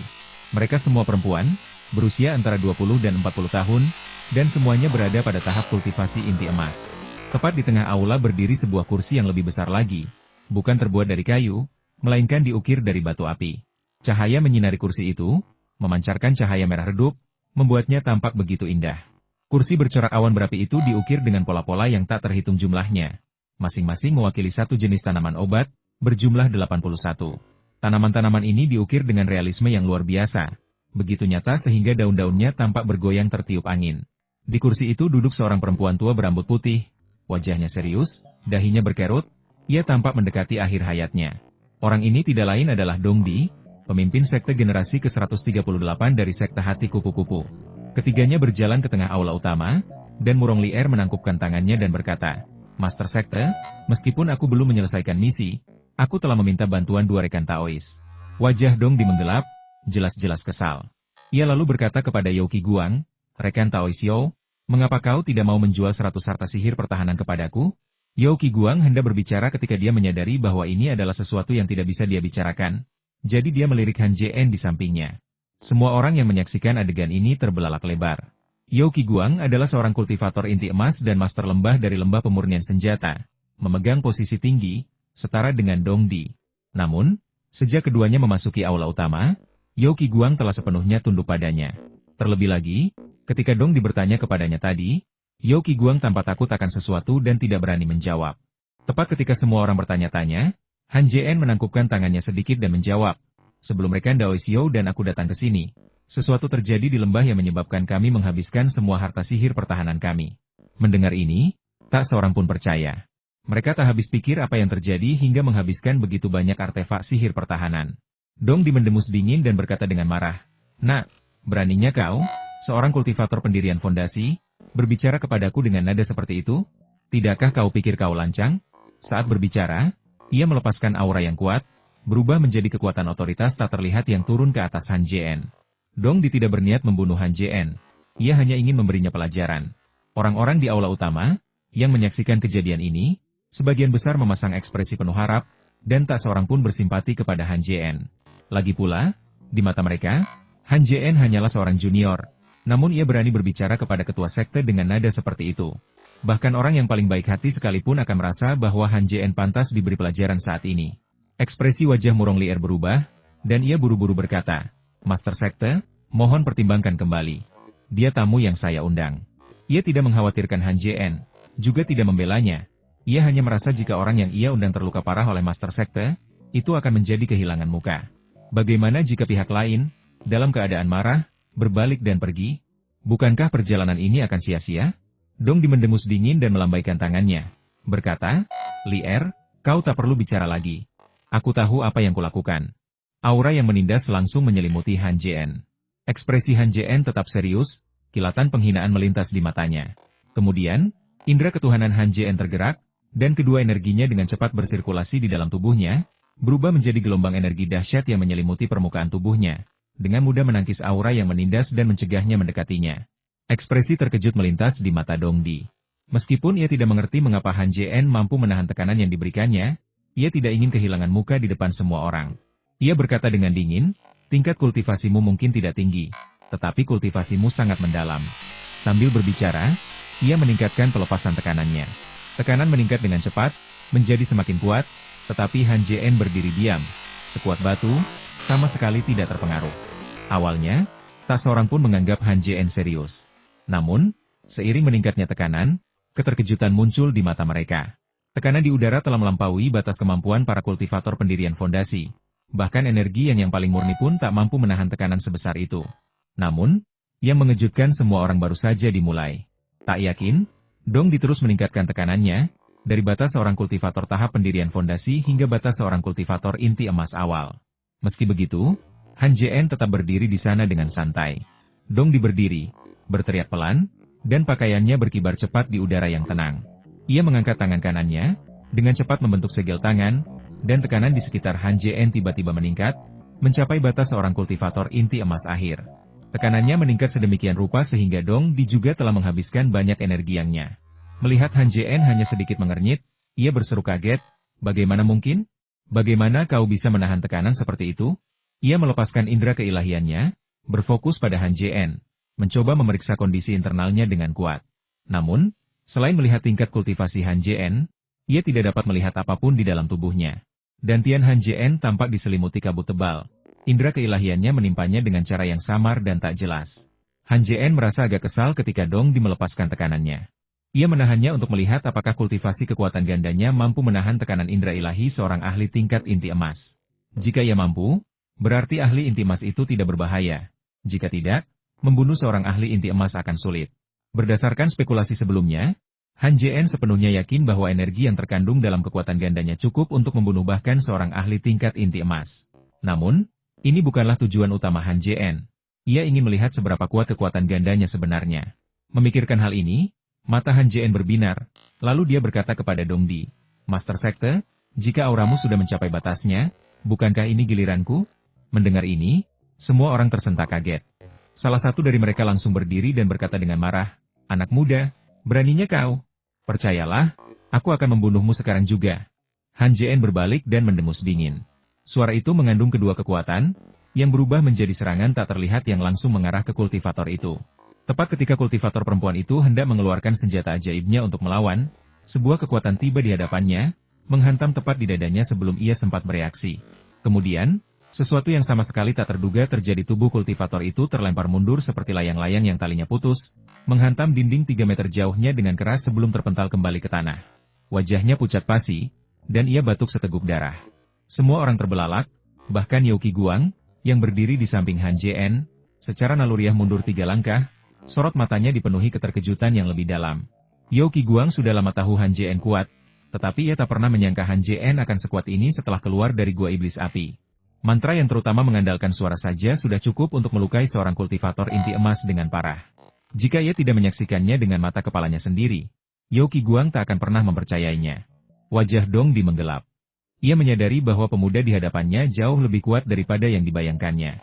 Ia mencoba menarik aura menindas yang menyelimuti Han Jien, tetapi ternyata itu benar-benar di luar kendalinya. Rasa dingin menjalar di tulang punggungnya, dan firasat buruk menyelimutinya. Ia tersentak, suaranya rendah dan mengancam. "Rekan Taois, ayo kita bicarakan ini. Aku salah tadi." Han Jien mendengus dingin dan berkata dengan nada yang sangat tidak ramah, "Pemimpin sekte, aku sudah menjelaskannya dengan sangat jelas. Sekarang giliranku." Han Jien membentuk segel tangan, melepaskan gelombang kekuatan dari dalam tubuhnya. Kemudian, dengan teriakan pelan, ia berteriak, "Bubarkan!" Energi yang sangat besar meletus dari tubuhnya, menyerbu aura penindasan di sekitarnya. Saat energi ini menyentuh aura penindasan, aura itu hancur, berubah menjadi riak-riak tak terlihat yang menyebar ke segala arah. Begitu energi ini muncul, ekspresi Dong Di berubah, dan dia berteriak, "Cepat, bertahan!" Semua orang di sekitar tercengang. Beberapa murid bereaksi cepat, buru-buru mengambil benda sihir pertahanan untuk melindungi diri. Mereka yang tidak sempat mengambil benda sihir hanya bisa buru-buru memanggil perisai kekuatan Yang. Gelombang kejut menghantam perisai kekuatan Yang, langsung meruntuhkannya. Benda-benda sihir itu menahan mereka untuk beberapa saat, tetapi hal yang sama terjadi. Gelombang kejut menghantam semua orang, dan tanpa terkecuali, semua murid terhempas. Di dalam aula utama, semua orang terbanting ke dinding atau terlempar ke belakang oleh gelombang kejut. Saat mendarat, mereka semua batuk darah, tak seorang pun selamat. Lantai benar-benar kacau, semua kursi hancur berkeping-keping berserakan di tanah. Menatap aula, kursi Dong Di, meskipun tidak hancur, tidak mampu menahan kekuatan dahsyat yang menghantamnya ke dinding di belakangnya. Ia batuk darah, wajahnya pucat pasi. Dari semua yang hadir, hanya Murong Lier yang selamat. Gelombang kejut, setelah mencapainya, melewati tubuhnya dan terbang di belakangnya. Ia tidak menganggap serius Han Jien, tetapi setelah menyaksikan apa yang baru saja terjadi, ia membeku di tempat, seolah kehilangan jiwanya. Murong Lier sungguh tak dapat membayangkan bagaimana seorang kultivator pendirian fondasi bisa sekuat itu. Dong Di menggunakan tangan kanannya untuk menopang dirinya di tanah sambil berjuang berdiri. Ia menatap Han Jien dan tertawa, lalu berseru takjub, "Aku benar-benar meremehkanmu. Aku tak pernah menyangka kau telah mengembangkan kekuatan ganda yang legendaris. Apa kau tidak tahu kalau begitu seorang kultivator kekuatan ganda muncul, mereka akan dibunuh oleh semua kultivator di benua ini?" Para murid juga berdiri, satu demi satu melepaskan harta ajaib mereka masing-masing, dan menatap dingin ke arah Han Jien. Han Jien mengerutkan kening, lalu berkata dengan dingin, "Master Sekte, jika kau pikir kau bisa membunuhku, biarkan saja mereka melakukannya." Mendengar ini, Murong Lier tiba-tiba teringat legenda tentang kultivator kekuatan ganda, dan matanya kembali terbelalak. Ia tergagap, Kau seorang kultivator kekuatan ganda?" Han Jien tidak menjawab pertanyaannya, melainkan menatap Dong Di dalam diam. Tujuan kedatangannya sederhana untuk mendapatkan formula pil api. Jika para kultivator sekte hati kupu-kupu bijaksana, ia bisa membantu mereka mengusir musuh dari luar. Jika mereka bersikeras membunuhnya, ia tak punya pilihan selain membunuh mereka. Han Jien bukan orang jahat, tapi jelas bukan seorang pria sejati. Dong Di menatap Han Jien, dan ia melihat secercah niat membunuh di matanya. Sebagai ketua sekte, ia tidak menganggap segala sesuatunya sesederhana kultivator biasa. Ia harus memikirkan semuanya dengan matang dan memprioritaskan situasi secara keseluruhan. Setelah berpikir lama, Dong Di akhirnya mengambil keputusan dan berkata, "Rekan Taois, saya terlalu gegabah tadi. Tolong jangan dimasukkan ke hati." Mendengar ini, semua orang tercengang. Mereka tahu betul temperamen pemimpin sekte mereka. Dia belum pernah menundukkan kepala kepada siapapun sebelumnya. Tetapi sekarang dia melakukannya. Wanita yang sebelumnya terluka parah oleh Han Jien dipenuhi rasa kesal dan buru-buru berkata, "Master Sekte, dia seorang kultivator kekuatan ganda. Bagaimana kalau kita bergabung untuk membunuhnya, lalu pergi ke paviliun gagak emas untuk mengklaim hadiahnya?" Dong Di mendengus dingin, memelototi murid itu, dan berkata kepada Han Jien, rekan Taois, dia adalah tanggung jawabmu. Han Jien bahkan tidak melirik pria itu, dan berkata, sebagai orang luar, sepertinya aku tidak punya alasan untuk ikut campur, kan? Sekilas, Han Jien terdengar seperti tidak ingin melanjutkan masalah ini. Namun, orang yang cerdas dapat dengan mudah memahami bahwa Han Jien sedang berkata kepada Dong Di, kau yang urus-urusan dalam sekte, kenapa kau menyuruhku melakukannya? Dong Di adalah wanita yang cerdas. Ia mengerti arti di balik kata-kata Han Jien, tetapi ia tak tega membunuh murid sekte itu. Setelah berpikir lama, ia masih merasa jika ia tidak membunuh murid itu, Han Jien tak akan membiarkannya begitu saja. Ia bahkan mungkin pergi tanpa jejak. Pada saat itu, bagaimana mungkin mereka, yang terluka parah, mampu menahan serangan para kultivator dari berbagai sekte? Memikirkan hal ini, Dong Di menghela napas dan berkata kepada muridnya, Shanshan, kau harus meninggalkan kultivasimu. Ia ingin mengakhiri hidupnya, tetapi kata-katanya tercekat di tenggorokan. Banyak murid yang memiliki hubungan baik dengan Wang Shanshan, dan salah satunya adalah Murong Lier. Ia buru-buru memohon, Master Sekte, saudari muda Shanshan telah memberikan begitu banyak kontribusi bagi sekte ini. Bisakah Anda meringankan hukumannya? Dong Di tidak berbicara, tetapi menatap Han Jien. Melihat raut wajah Han Jien yang sedikit berubah, ia diam-diam mengagumi kekejamannya dan menggertakkan giginya. Berkata, Shanshan, jika kau tidak bertindak, jangan salahkan aku karena tidak berperasaan dan menghancurkan jiwamu. Di dalam aula utama, dengan suara mendesing, semua murid berlutut di tanah, memohon, Master Sekte, mohon pertimbangkan kembali. Murong Lier tahu bahwa memohon kepada pemimpin sekte tidak ada gunanya. Jadi dia segera menghampiri Han Jien dan memohon, rekan Taois, tolong bebaskan Suster Junior Shanshan. Kau tidak menginginkan api. Tidak. Jika kau ingin mencapai tahap inti emas, aku bisa berlatih kultivasi ganda denganmu, dan aku juga bisa membantumu menembus tingkatanmu saat ini dalam waktu 1 tahun. Kultivasi ganda? Han Jien sama sekali tidak tertarik dengan hal ini, dan berkata, aku tidak membutuhkanmu. Hatinya merinding. Ia tak berniat menyerah dan melanjutkan, kau pria yang berlatih sepanjang tahun. Apa kau tidak kesepian? Jika kau membuatnya marah, mulai hari ini, aku akan menjadi wanitamu. Aku akan melakukan apapun yang kau minta, dan aku tak akan pernah menolak. Melihat Han Jien masih belum setuju, ia menggertakkan gigi dan berkata, jika kau setuju, aku akan menyerahkan jiwa utamaku sekarang juga. Mendengar ini, semua orang tercengang. Wang Shanshan buru-buru berteriak, sepupu, apa kau gila? Jangan lakukan ini, aku tidak pantas. Shanshan, aku akan melakukan apa saja, asalkan hidupmu baik. Aku sudah berjanji pada pamanku akan menjagamu dengan baik. Jelas bahwa ia dan Wang Shanshan memiliki ikatan persaudaraan yang erat. Kalau tidak, ia tidak akan pernah melakukan ini. Alis Han Jien berkedut. Meskipun dingin dan kejam, ia tidak terbuat dari batu. Ia menghela napas dan berkata, sudahlah. Meski suaranya dingin, namun kedengarannya lebih indah daripada kata-kata lainnya bagi Murong Lier, yang berseru kaget, kamu benar-benar setuju? Han Jien mengangguk dan berkata kepada Dong Di tengah aula, Master Sekte, tujuan saya datang ke sini adalah untuk mendapatkan formula pil api. Jika Anda bisa memberi saya pil api, saya akan menangani musuh di luar.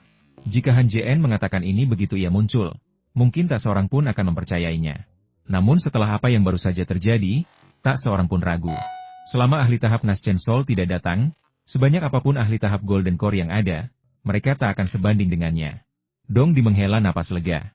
Ia sungguh tidak ingin membunuh Wang Shanshan. Meskipun sekte Diaksin kuat, jumlah kultivator inti emas menentukan nasib sekte tersebut di masa depan. Memikirkan permintaan Han Jien, Dong Di menepuk-nepuk kantong penyimpanan di pinggangnya, mengeluarkan selembar giok, perlahan berjalan ke arah Han Jien, membungkuk sedikit, dan berkata dengan penuh terima kasih, rekan Taois, aku mohon padamu. Han Jien tidak pergi mengambil slip giok itu, tetapi berkata, aku akan kembali mengambilnya setelah aku membunuh mereka. Tepat pada saat itu, seorang murid di tahap akhir pendirian yayasan tiba-tiba berlari menghampiri. Dengan nada mendesak berkata, Master Sekte, sesuatu yang mengerikan telah terjadi. Itu, ia tiba-tiba berhenti ketika melihat Dong Di membungkuk, kata-katanya tercekat di tenggorokan, dan ia tampak sangat tidak percaya.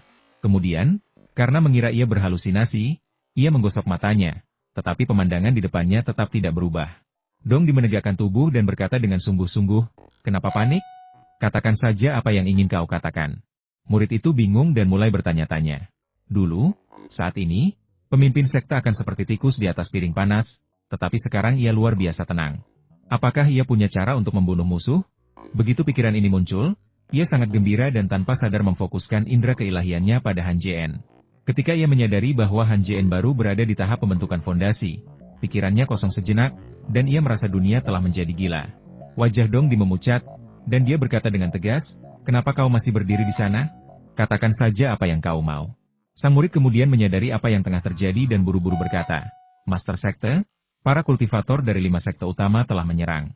Dongdi mengangguk, memberi isyarat kepada murid itu untuk pergi, lalu membungkuk lagi dan berkata, "Aku mengandalkanmu."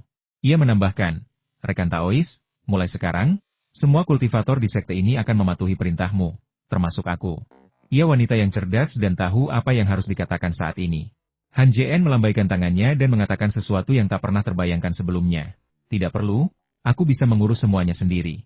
Kalian semua tunggu kabar baikku di sini." Setelah berkata begitu, ia menatap Yao Qiguang dengan tatapan seolah menyuruhnya menunggu di sana.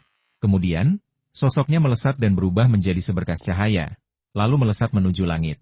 Kata-kata Han Jien bergema di aula utama, tetapi sosoknya telah menghilang. Melihat kerumunan, mereka semua tercengang, seolah-olah kehilangan jiwa. Mereka tahu Han Jien kuat, mampu mengabaikan serangan seorang kultivator inti emas, tetapi sekuat apapun seseorang, mereka tidak dapat menandingi seorang kultivator jiwa baru lahir.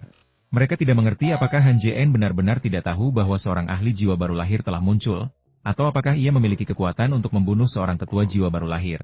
Melihat Han Jien pergi, Murong Lier merasa sedikit sedih. Ia sangat percaya diri dengan penampilannya. Tetapi setelah mengucapkan kata-kata memalukan itu, Han Jien sama sekali tidak bereaksi. Awalnya, ia memang memohon untuk Wang Shanshan.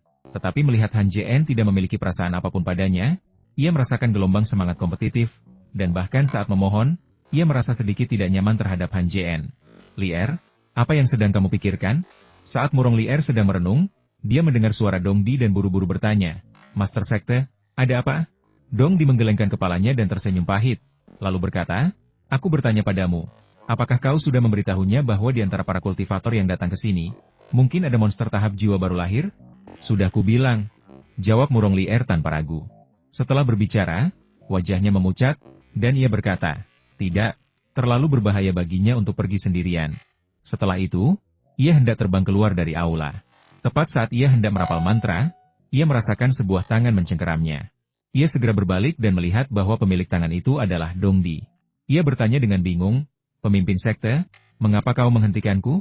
Dongdi melirik Yao Qiguang di sampingnya dan berkata perlahan, "Jika monster tahap Naschen Soul benar-benar datang, kita hanya akan mencari kematian jika pergi. Daripada begitu, kita harus bersiap untuk melarikan diri." Murong Lier sedikit terkejut. Ia menatap Dongdi seolah-olah sedang menatap orang lain. Ia bertanya dengan bingung, "Pemimpin sekte, bukankah kau bilang kau akan hidup dan mati bersama sekte Dieksin?" Wajah Dongdi menjadi gelap, dia memelototi Murong Lier, dan berkata kepada semua orang, "Semuanya, kemasi barang-barang kalian dan bersiap untuk pergi ke lembah pemurnian untuk berlindung." Ya, meskipun orang banyak itu bingung, mereka tetap melakukan apa yang diperintahkan Dongdi. Murong Lier tampak kecewa, menggigit bibir bawahnya erat-erat, lalu berbalik dan terbang keluar istana. Setelah semua orang pergi, Dongdi menghampiri Yao Qiguang, memasang penghalang kedap suara, dan bertanya, "Mengapa kamu melakukan itu?"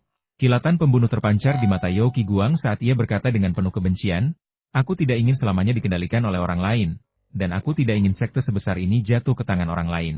Selama kau menggunakan teknik jantung kupu-kupu padanya, bahkan jika monster tua tahap jiwa baru lahir muncul, energi yang dihasilkan ketika seorang kultivator kekuatan ganda menghancurkan dirinya sendiri akan cukup untuk menghancurkan mereka semua. Bukankah itu seperti membunuh 2 burung terlampaui?" Mata Dongdi dipenuhi emosi yang rumit saat ia berkata, "Saudara Yao, ini sepertinya tidak benar. Dia membantu kita mengusir musuh yang kuat, dan sekarang kita akan menyergapnya? Bukankah itu agak?" Alis Yao Qiguang berkedut, menyela perkataan Dongdi, lalu berkata, "Rekan Taois Dong, jangan lupa bahwa segala sesuatu di dunia kultivasi didasarkan pada kepentingan. Jangan berpikiran sempit. Bukankah dia di sini untuk formula pil api?" Sambil berbicara, ia menggertakkan gigi, seolah-olah telah mempersembahkan seluruh karyanya, dan berkata, "Jika kau bisa membunuhnya, pusaka keluarga, kipas gunung dan sungai, akan menjadi milikmu." Mendengar ini, kilatan cahaya melintas di mata Dongdi, dan dia bertanya dengan gembira, "Kau benar-benar ingin memberiku kipas gunung dan sungai?" Meskipun tidak dapat dikatakan bahwa semua orang mengetahui ketenaran kipas gunung dan sungai, namun keduanya cukup dekat. Jika bukan karena kipas gunung dan sungai, lembah pemurnian pasti sudah dijarah habis-habisan oleh sekte lain sejak lama. Meskipun begitu, banyak sekte selalu mendambakan lembah pemurnian, termasuk sekte awan api. Jika murid-murid sekte awan api tidak gagal membunuh Yao Fei terakhir kali, Mereka mungkin akan segera menghubungi Kuo Heng untuk melancarkan serangan terkoordinasi dari dalam dan luar, dan mencaplok lembah pemurnian. Kemunculan Han Jien yang tiba-tiba, meskipun ia menyerap jiwa utama Yao Qiguang, secara tidak sengaja menyelamatkan lembah pemurnian sekali lagi. Yao Qiguang mengangguk dan mengiyakan. Benar. Jika rekan Daois Dong bisa membunuhnya, kipas gunung dan sungai akan menjadi milikmu. Namun, ia kemudian mengganti topik pembicaraan, melanjutkan, kipas gunung dan sungai bukan di tanganku, melainkan di tangannya. Jika kau gagal membunuhnya, bukan hanya aku yang akan mati, tetapi lembah pemurnian dan sekte hati kupu-kupu juga akan jatuh ke tangannya. Sambil berbicara, Yao Qiguang sengaja menekankan beberapa kata terakhir, mengingatkan Dong Di bahwa kali ini, ia hanya bisa berhasil, bukan gagal. Dong Di tidak menjawab, merenungkan implikasinya. Akhirnya, karena tak mampu menahan godaan kipas gunung dan sungai, ia berkata, "Baiklah, aku akan mendengarkanmu kali ini." Ia pada dasarnya berjudi. Jika ia membunuh Han Jien dan mendapatkan kipas gunung dan sungai, sekte hati kupu-kupu akan menjadi sekte kelas 1. Bahkan sekte dengan ahli tahap jiwa baru lahir pun harus berpikir 2 kali sebelum menghancurkan sekte hati kupu-kupu. Jika ia gagal, seperti yang dikatakan Yao Qiguang, bukan hanya ia yang akan mati, tetapi sekte hati kupu-kupu juga akan jatuh ke tangan Han Jien. Melihat Dong Di setuju, Yao Qiguang tersenyum tipis, melirik keluar aula utama, dan berkata, "Rekan Taois Dong, usaha besar tidak dibatasi oleh hal-hal sepele. Murid itu baru saja pergi, bukankah seharusnya kita?" Sambil berbicara, ia mengangkat tangannya, kilatan niat membunuh melintas di matanya, lalu membuat gerakan membunuh. Jika Dong Di mempertaruhkan nyawanya, Yao Qiguang mempertaruhkan nyawa 2 orang. Jika rencananya gagal, bukan hanya ia yang akan mati, tetapi putranya juga tidak akan lolos. Begitulah dunia kultivasi, tempat yang penuh tipu daya, intrik, dan kepentingan pribadi. Tidak ada teman abadi, maupun musuh abadi. Tentu saja, ini bukan berarti tidak ada perasaan, kekerabatan, atau persahabatan sejati. Ini hanya berarti bahwa emosi semacam itu hampir tidak ada di dunia kultivasi, dan kesetiaan sejati sangatlah langka. Tatapan mereka bertemu, dan senyum dingin tersungging di wajah mereka. Lalu, dalam sekejap, mereka melesat keluar dari aula utama. Saat itu, Murong Lier baru saja terbang ke kaki gunung dan hendak mengaktifkan formasi untuk menemukan Han Jien ketika ia melihat 2 garis cahaya mendekat dengan cepat. Ia memfokuskan indera spiritualnya pada 2 garis cahaya itu, dan setelah mengenali 2 sosok yang mendekat, raut wajahnya menjadi gelap. Ia buru-buru membentuk segel tangan dan memukul formasi di depannya. Formasi itu memancarkan cahaya putih, seolah hendak terbuka, ketika tiba-tiba, gelombang energi yang sangat besar muncul, menangkis mantranya. Kemudian, formasi itu kembali memancarkan cahaya dan menutup kembali. Murong Lier tiba-tiba berbalik, menatap kedua orang yang terbang ke arahnya, dan bertanya, "Apa yang sedang kalian coba lakukan?" Sikap Dong Di berubah drastis, dia mencibir, "Lier, kamu orang pintar, kenapa menanyakan pertanyaan kekanak-kanakan seperti itu? Dia membantu sekte hati kupu-kupu. Jadi mengapa kau meninggalkannya?" Meskipun ia pintar, ia tidak langsung menyadari bahwa Dong Di dan Yao Qiguang telah membuat kesepakatan kotor secara diam-diam. Ia masih percaya bahwa Dong Di hanya memanfaatkan Han Jien dan tidak benar-benar ingin membantunya. Yao Qiguang mendengus dingin, dan sebelum Dong Di sempat berbicara, dia menghunus pedang panjang dan berkata, "Rekan Taois Dong, jangan buang-buang kata dengannya. Segera bertindak." Dong Di tidak berbasa-basi dan mengangguk sambil berkata, "Baiklah, mari kita bekerja sama untuk menaklukkannya." 10 mil jauhnya dari sekte hati kupu-kupu, di suatu kehampaan, lebih dari 30 kultivator melayang di udara. Pakaian yang dikenakan orang-orang ini semuanya berbeda dan dapat dibagi menjadi 5 jenis. Masing-masing jenis mewakili suatu sekte. Kelompok 5 orang itu terdiri dari 4 pria lanjut usia dan seorang wanita berusia 30-an. Semuanya berada di tahap akhir alam inti emas yang sempurna. Pria lanjut usia yang berdiri di tengah, khususnya, memiliki wajah muda dengan poni yang juga muda, dan meskipun wajahnya dipenuhi kerutan, matanya sangat cerah. Ia berdiri tegak.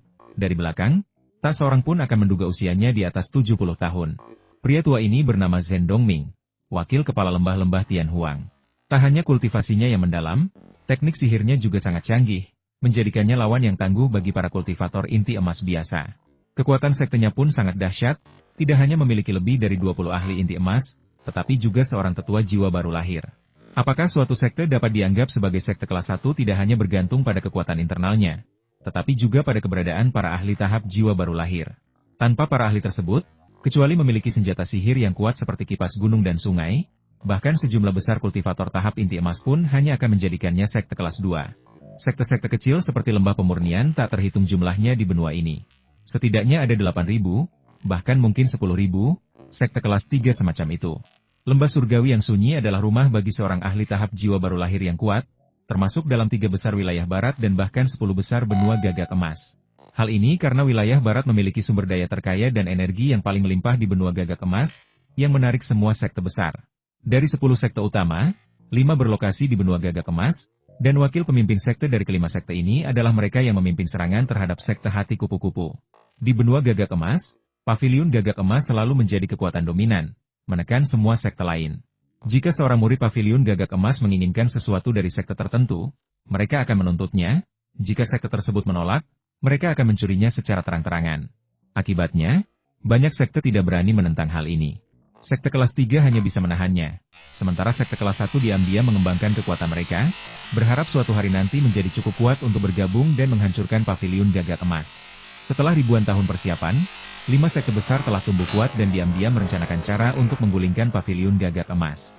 Mereka akhirnya mencapai satu kesimpulan pertama, mereka akan menyuap 4 sekte besar lainnya di benua itu agar tetap terkendali dan tidak melakukan tindakan apapun. Keempat sekte besar itu senang menonton pertunjukan, mereka bisa dibayar tanpa campur tangan. Siapa yang tidak senang? Entah 5 sekte besar atau paviliun gagak emas yang akhirnya hancur. Itu tidak akan menjadi kerugian bagi keempat sekte besar. Setelah menyuap 4 sekte besar, langkah selanjutnya adalah melahap sekte-sekte yang tersisa, memusnahkan mereka, dan menyita sumber daya berharga mereka untuk didistribusikan. Dalam setahun terakhir, mereka telah menghancurkan banyak sekte, termasuk lebih dari 100 sekte kelas 2 dan lebih dari 4.000 sekte kelas 3. Lembah pemurnian, yang relatif jauh, belum diserang. Lokasi sekte hati kupu-kupu justru merupakan garis pemisah wilayah barat. Setelah sekte hati kupu-kupu dihancurkan, langkah selanjutnya adalah menyerang sekte-sekte paling barat dan menyatukan seluruh wilayah barat. Pada saat itu, dengan basis mereka di wilayah barat, mereka dapat menantang paviliun gagak emas dan bahkan diam-diam melahap sekte-sekte di 3 wilayah lainnya. 5 sekte utama adalah Lembah Tianhuang, Paviliun Fabao, Sekte Yaoyuan, Menara Tianzhen, dan Gunung Wuming. 5 sekte besar mencakup berbagai aspek, saling melengkapi kekuatan dan kelemahan. Di antara mereka, para kultivator Lembah Tianhuang memiliki pertahanan terkuat, sementara para murid Gunung Wuming memiliki serangan paling tangguh. Teknik penempaan senjata ajaib Paviliun Harta Karun Ajaib tak tertandingi di benua ini, dan setiap senjata ajaib yang mereka tempa adalah mahakarya. Jika formasi yang dibentuk oleh para murid Menara Tianzhen ditambahkan, kekuatan senjata ajaib tersebut dapat ditingkatkan ke tingkat yang lebih tinggi.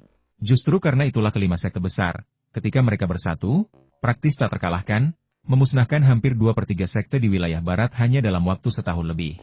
Di antara sekte-sekte ini, beberapa menyerah dengan mengorbankan jiwa utama mereka bahkan sebelum perang dimulai, sementara yang lain memilih untuk binasa bersama sekte mereka. Ini adalah pertama kalinya mereka bertemu sekte seperti sekte hati kupu-kupu, yang telah mereka serang selama 3 hari tanpa musnah sepenuhnya. Menatap pegunungan di hadapannya, Zhen Dongming tersenyum tipis dan berkata, "Rekan-rekan Taois, setelah kita menghancurkan sekte hati kupu-kupu, sekte mana yang akan kalian hancurkan selanjutnya?" Tanpa ragu, Lu Kixing, yang berdiri di sebelah kanannya, berkata, "Ayo kita serang lembah pemurnian. Konon ada kipas gunung dan sungai di dalamnya. Jika kita berhasil mendapatkannya, kekuatan kita akan meningkat pesat." Pria ini tak lain adalah wakil kepala menara susunan surgawi. Hanya sedikit yang bisa menandingi penelitiannya tentang susunan. Bahkan ketika berhadapan dengan susunan kuno, ia dapat menghancurkannya dalam hitungan detik. Zhang Ziqiang, sebagai wakil ketua sekte Gunung Wuming, sama sekali tidak tertarik pada harta karun ajaib yang diidam-idamkan banyak orang ini. Selain kultivasi, satu-satunya hal yang menarik baginya adalah perempuan. Ia sangat bejat. Setiap kali melihat perempuan muda dan cantik, ia akan merasukinya dan mempermainkannya selama beberapa hari. Konon ia akan gila jika tidak berhubungan seks dengan perempuan selama sebulan. Saat itu, setelah mendengar kata-kata Lu Kixing, ia melambaikan tangannya dan berkata, "Rekan-rekan Taois, bagaimana kalau kita bahas dulu tentang gadis-gadis dari sekte hati kupu-kupu? Aku ingat beberapa gadis, begitu cantik dan memikat, aku bermimpi menyentuh mereka." Sambil berbicara, ia menyeringai mesum, tawanya benar-benar mesum. Dari kelima orang itu, San Yuejun, pemimpin sekte Taman Obat, adalah satu-satunya perempuan. Tatapan jijik terpancar di matanya saat ia berkata, "Rekan Taois Sang, jangan terus-terusan membicarakan perempuan." Zhang Ziqiang tertawa terbahak-bahak setelah mendengar ini, dan alih-alih malu, ia berkata dengan bangga, "Adik San, bagaimana kalau kau menginap saja di rumahku dan biarkan aku memanjakanmu dengan baik? Aku jamin, bahkan jika kau tak pernah bertemu denganku lagi, kau akan tetap memikirkan adikmu." Wajah San Yuejun menjadi gelap, dan dia berkata dengan marah, "Siapa adik perempuanmu? Jaga bicaramu." Wang Tianbao, Yang belum berbicara, terbatuk ringan dan menasihati. Kalian berdua, jangan langsung bertengkar begitu bertemu. Kita bicarakan hal-hal serius saja. Zhang Ziqiang melirik puncak-puncak gunung yang diselimuti kabut tebal di depan dan berkata dengan nada meremehkan, apa yang perlu dibicarakan? Selama kita menghancurkan formasi luar ini, aku bisa menangkap semua wanita itu sendirian. Setelah berkata demikian, ia menambahkan, setelah kita menghancurkan sekte hati kupu-kupu, tak seorang pun dari kalian bisa bersaing denganku untuk mendapatkan gadis-gadis cantik di dalam. Mereka semua akan menjadi murid-murid Gunung Wumingku. San Yuejun mendengus dingin dan berkata dengan nada sarkastis, karena kau sangat menyukai wanita, kenapa kau tidak menyerbu masuk sendiri saja? Kenapa kau menyuruh kami datang? Mendengar ini, Zhang Ziqiang sama sekali tidak marah.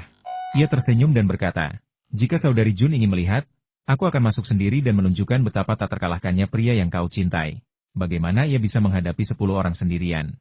Sambil berbicara, ia menepuk-nepuk kantong penyimpanan di pinggangnya, memanggil tombak perak dan menggenggamnya erat-erat. Dengan jentikan pergelangan tangannya, kilatan cahaya tombak muncul di udara. Kemudian, sosok Zhang Ziqiang melesat, langsung menuju lokasi sekte hati kupu-kupu. Sesampainya di puncak gunung, ia melihat seberkas cahaya terbang ke arahnya. Ketika indera kedewaannya menangkap seberkas cahaya itu, ia terkejut mendapati bahwa pihak lain hanya memiliki kultivasi tahap pembentukan fondasi.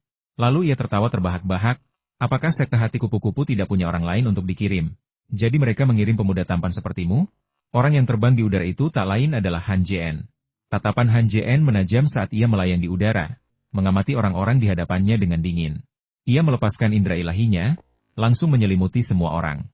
Ketika ia menyadari bahwa semua kultivator ini adalah kultivator inti emas, ia diam-diam menghela napas lega. Terlepas dari apakah para kultivator jiwa baru lahir benar-benar datang, ia tidak menganggap serius kelompok kultivator ini. Setelah mengejek Han Jien, Zhang Ziqiang, melihat Han Jien tetap diam, melanjutkan, nak, apa yang diberikan para wanita itu padamu sampai kau rela datang ke sini untuk mati? Meskipun kultivasimu tidak tinggi, aku mengagumi keberanianmu. Sayangnya, aku tidak tertarik pada pria. Jika kau menyukai wanita yang lebih tua, aku bisa mengenalkanmu pada salah satunya. Setelah itu, ia tertawa terbahak-bahak. Wanita tua yang disebutkan dalam kata-kata itu jelas merujuk pada San Yuejun. Wajah San Yuejun menggelap, dan ia berkata dengan marah, Zhang Ziqiang, kalau kau bicara omong kosong lagi, percayalah, aku akan membunuhmu sekarang juga. Matanya berkilat marah. Jika ia tidak kalah telak dari Zhang Ziqiang, ia pasti sudah menyerang. Meskipun aliansi 5 sekte telah membentuk front persatuan, dan San Yuejun tidak akan membunuh Zhang Ziqiang, memberinya pelajaran tetaplah tak terelakkan. Sayangnya, kultivasinya belum memadai. Ia sangat ingin memberinya pelajaran tetapi tidak menemukan kesempatan, dan hanya bisa terus membicarakannya. Zhang Ziqiang sudah bosan mendengar kata-kata itu, jadi dia tertawa dan berkata, Adik San, kau tak perlu membenci adikmu. Malam ini aku pasti akan memuaskanmu dan membuatmu tak pernah melupakan adikmu. San Yueran mendengus dingin dan berkata, HMPH, kalau kau memang mampu, hentikan omong kosongmu dan mari kita lihat sihir siapa yang lebih kuat. Zhang Ziqiang melambaikan tangannya dan berkata, Adik San, jangan terburu-buru. Kalau kau sangat menginginkan adikmu, aku akan datang mencarimu setelah aku membunuh adik ini. Haha. Mereka berdua ngobrol bolak-balik, sama sekali mengabaikan Han Jien, seolah-olah dia tidak ada. Han Jien tidak bergerak. Setelah keduanya selesai berbicara, ia bertanya, sudah selesai bicara? Suara itu sangat dingin. Zhang Ziqiang terkejut mendengarnya, lalu berkata, apa? Kau ingin mati secepat ini? Han Jien mendengus dingin dan berkata, jika kau tidak punya kata-kata terakhir, kau bisa mati sekarang. Mendengar ini, Zhang Ziqiang kembali tertegun, sama sekali tidak mengerti maksud Han Jien. Saat hendak berbicara, ia melihat Han Jien mengangkat tangan kanannya dan tertawa terbahak-bahak. Nak, kusarankan kau gunakan senjata ajaibmu. Bahkan dengan senjata ajaib sekalipun, kau mungkin takkan bisa melukaiku. Jika kau tak menggunakannya, percuma saja aku membunuhmu. Ia menatap langit dan mendesah dalam hati. Desahan ini membawa rasa perubahan, seperti kesepian seorang guru. Han Jien mengangkat tangan kanannya, dan seberkas cahaya biru tiba-tiba keluar dari sela-sela jarinya, langsung menuju ke arah Zhang Ziqiang. Melihat cahaya biru terbang ke arahnya, Zhang Ziqiang mencibir dalam hati, sama sekali tidak menganggapnya serius. Ia lalu berkata, sebutir cahaya saja berani bersaing dengan bulan yang terang? Akan kutunjukkan padamu bahwa sekuat apapun sihirmu, kau takkan bisa menyakitiku. Menurutnya, sekuat apapun sihir seorang kultivator pendirian fondasi, sihir itu takkan mampu menandinginya. Kesenjangan antar tingkat kultivasi sulit dijembatani dengan sihir. 1000 kaki jauhnya, selain San Yuejun yang dipenuhi amarah, 3 orang lainnya memiliki senyum tipis di bibir mereka.